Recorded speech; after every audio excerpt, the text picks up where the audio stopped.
All right, so hey, today's kind of a special coach show, dude. I gotta have you in the background because you're magnificent, but I also like seeing you in your work attire. David Paul Guzman III, and I got to know you, I don't know, a while back when we were purchasing vehicles, and seeing you all, in that etiquette. But the more I research you, man, the more I think, man, this guy's a dog. Well, hey, yeah, I appreciate you coming. That's originally how I met you. Yeah, you came down and bought a vehicle. Your daughter was the receptionist and everything. So it's pretty cool getting to know you a little bit, even prior to all the boxing stuff. So Absolutely, and last night I screwed up. I put you as a linebacker, but you probably could have played linebacker as a boxer, man. it, I was kind of small back then. So I don't know. I probably would have gotten pushed around a little bit more. That's all right. So, hey, welcome back to the Coach Show. Today, we've got an exciting guest joining us. He's an undefeated professional boxer, 2-0. Yes, 3-0. 3-0. Okay, I had that screwed up. 3-0, and you're going for championship. Yes, this is going to be the Iowa State super welterweight title fight. And where are you fighting that one? That'll be up in Cedar Rapids at the Teamster Hall. It's usually where we do the fights at. Okay. How amazing was it to have one of those fights, kind of local, in Lee County? Yeah, that was awesome. It was the first time in 90 years since there's been a fight in Keokuk, Iowa. There used to be some fights in the early 2000s, 90s up in Burlington, but it's just cool to be a part of that because when you look back, I'll be one of the ones being part of that. So it's pretty great. 100%. And, I'm going to give a shout out to Radio Keokuk for covering that stuff. They did a phenomenal job, man. Absolutely. They did. They're awesome over there.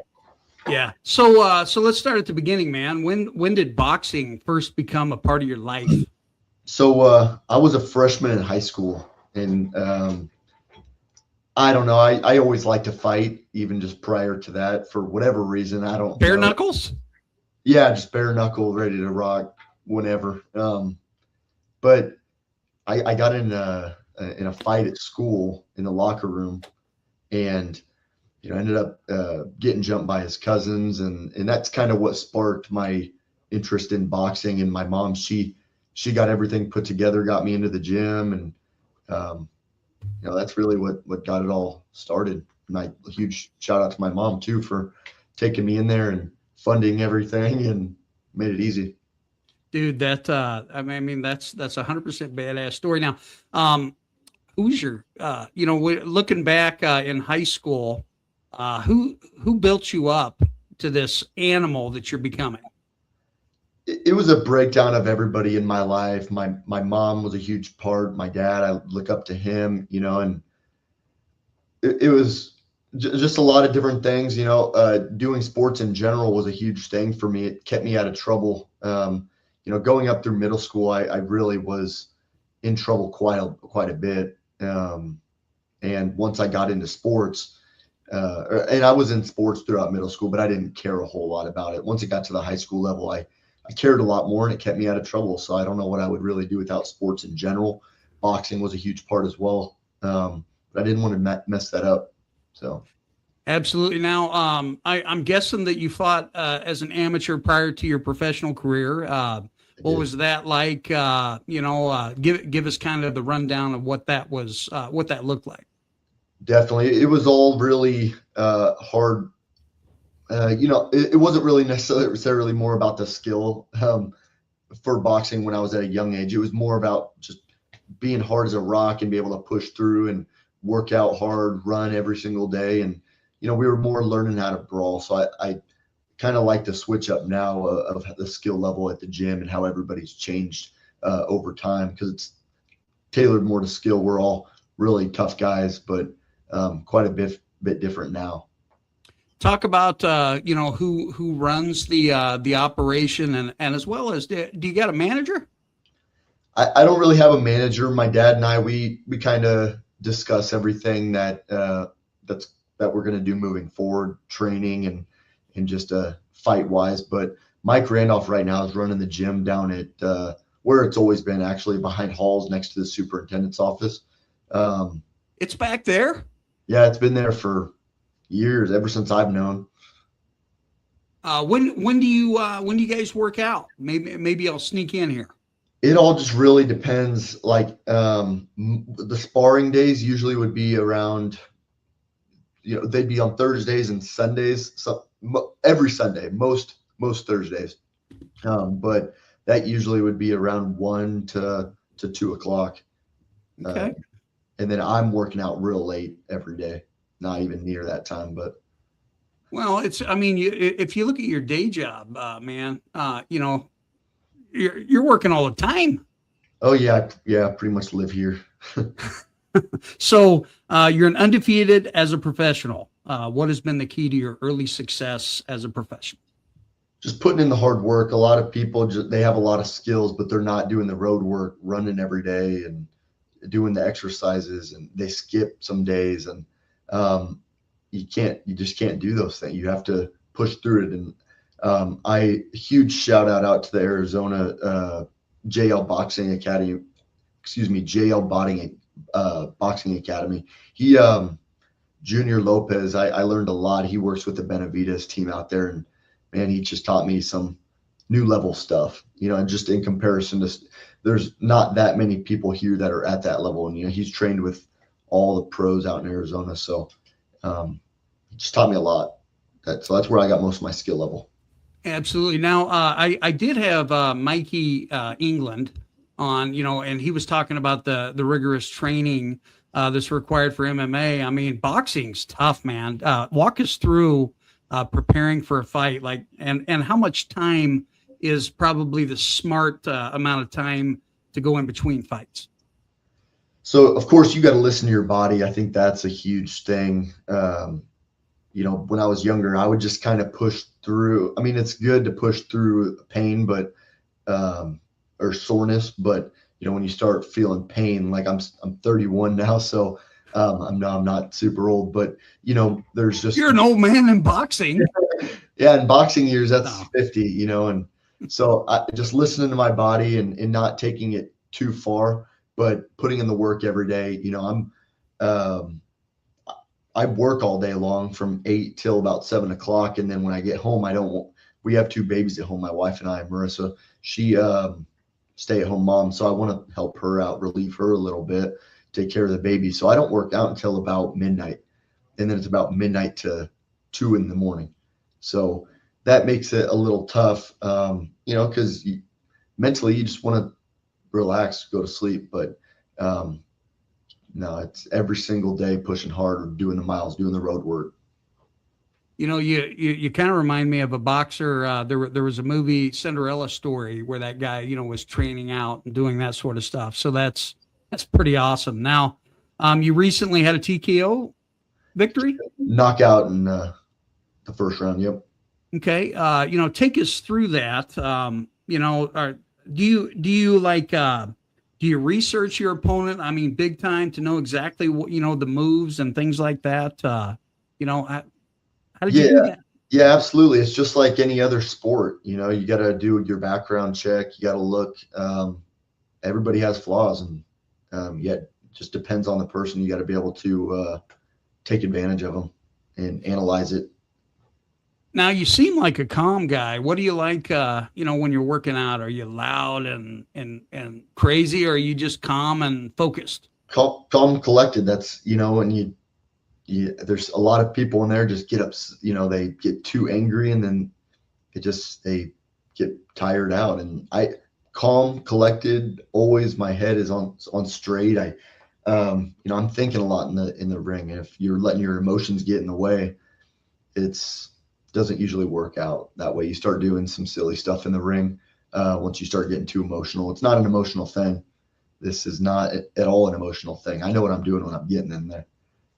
Exactly. And, in a comparison, I think it was Big George Foreman was fighting Muhammad Ali, and he was kind of playing with him, making him mad and doing that sort of stuff. So is it kind of a mind game with your opponent?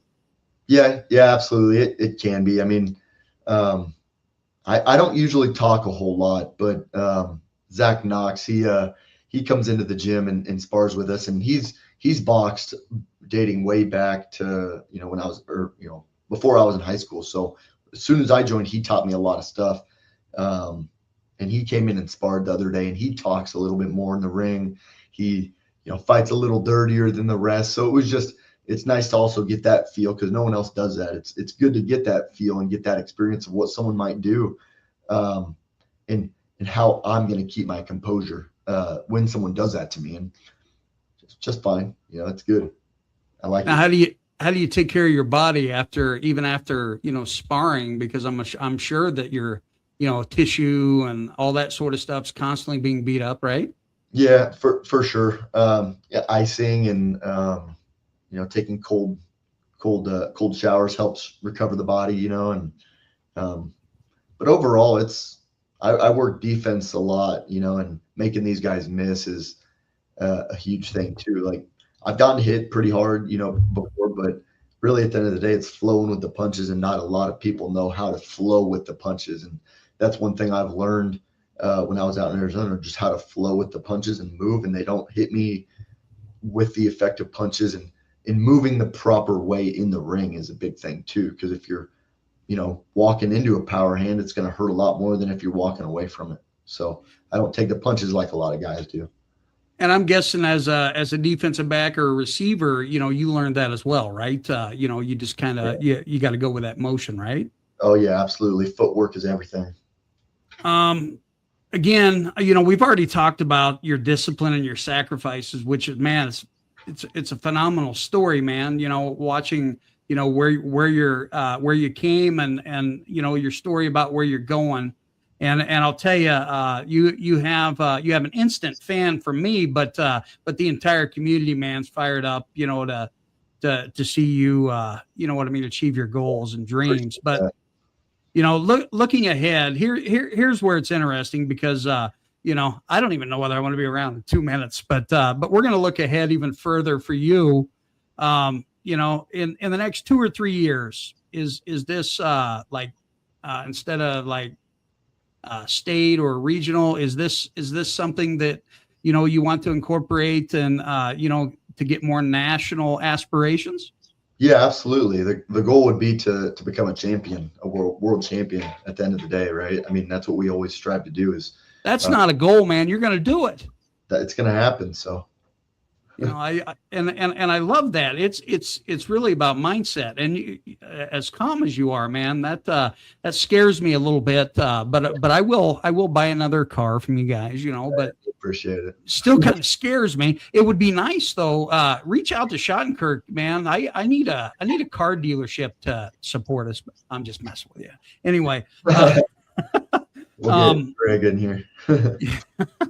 So, this platform reaches, thousands of athletes, coaches, and fans. Is there anyone that you think, or any message you'd like to leave with everyone watching today? Just put in the work. If you have some aspiration to do something, I'm 31 years old, and I'm just starting my professional boxing career. A lot of people say it's not too late. I mean, I couldn't agree more with that, because I boxed at 14 years old until I was about 18, and then joined the Marine Corps, and then I was done, right? And then I didn't have my first professional fight until I was 30. So I was just turning 31. So that was my goal, was to have my first professional fight before I turned 31, and it accomplished it, and here we are. And if I ask a touchy question, you can tell me to shut up or give me the look, man. I'm a little scared of you anyway. But hey, the Marine Corps, how did that define who you are? Did it give you extra killer mindset? That so what I'm saying, like when you're boxing and motivated? I've always been I've always been in shape, in my eyes, mentally strong, like addiction, for an example. I haven't, I don't have any, I feel like I can always stop and start anything that I want to. So joining the Marine Corps, it was kind of more implementing that sort of thing, and kind of proving to myself that I can accomplish something that I'm kind of unsure about, and one of the best things I ever did, it definitely disciplined me as far as just a human being. yeah, I love being a Marine, and set me up for success doing that. Well, first off, I want to say thank you for your service, man. Thank you. Appreciate that. Very much appreciated. Now, just let's do kind of a rapid fire. You ready? Yeah. I'm gonna test your mental aptitude this morning. Dude, you got to be faster than me. Come on, man. All right. Favorite boxer of all time? Manny Pacquiao. Okay. Favorite pre-fight meal? Just rice and chicken. Okay. Hardest puncher you faced? Jordan Hinman hits pretty hard. Are you talking about like professional fight or like training? Could be anything. Yeah. Yeah. Jordan Hinman hits pretty hard. We got Aubrey Mendonca and Dalton Woodbury. They both hit real hard. But I faced a guy out in Arizona. It's Summer Dominguez. He probably hits the hardest I've been hit. So, who hits you the hardest in football? I'm just curious. When I was a freshman, Dominic Abbey hit me harder than heck. He's a big dude. He's a huge dude. He hit me so hard. One of the coaches, man, I can't remember off the top of my head which one it was, but they were like, you run Dominic over. Maybe I was a sophomore, maybe even a junior. No, I was definitely a sophomore.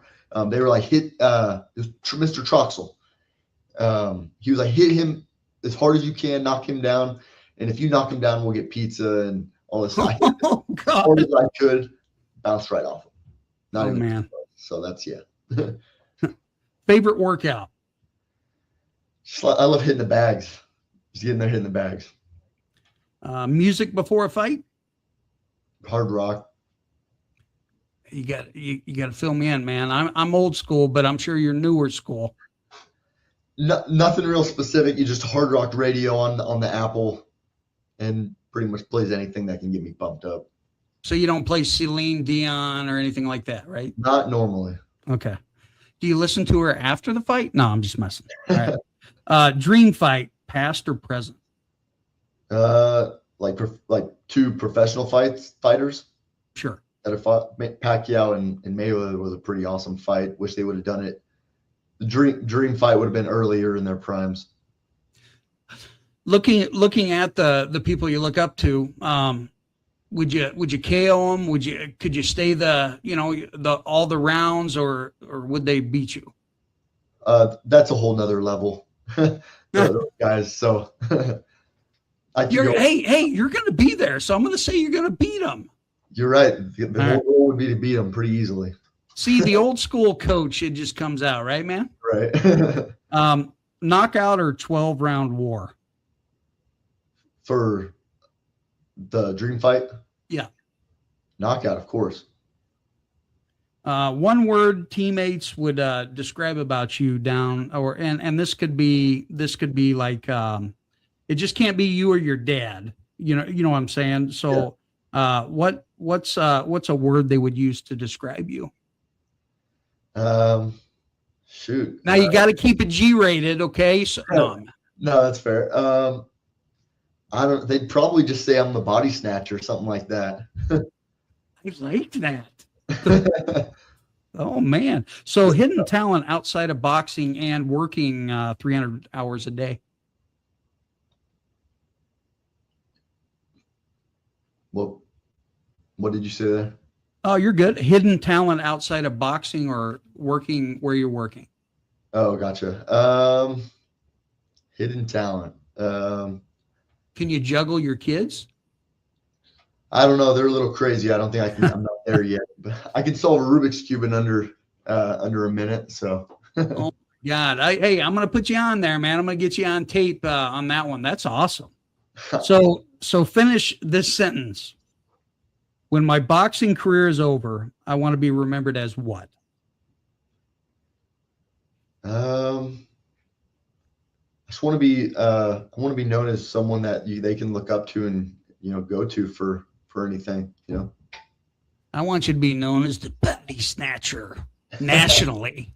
Oh.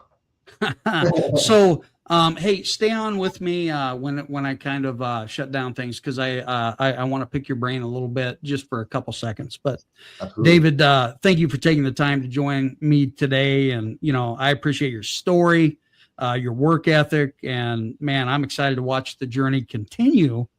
Best of luck in the next fight, and we'll definitely be following your climb through the professional ranks. And I'm gonna get some, man. I want to get some action. I don't want you to punch me, but I want you to, you know what I mean. We'll do something. It's gonna be fun. And thank you to everyone for tuning into the Coach Show. Don't forget to like, subscribe, share.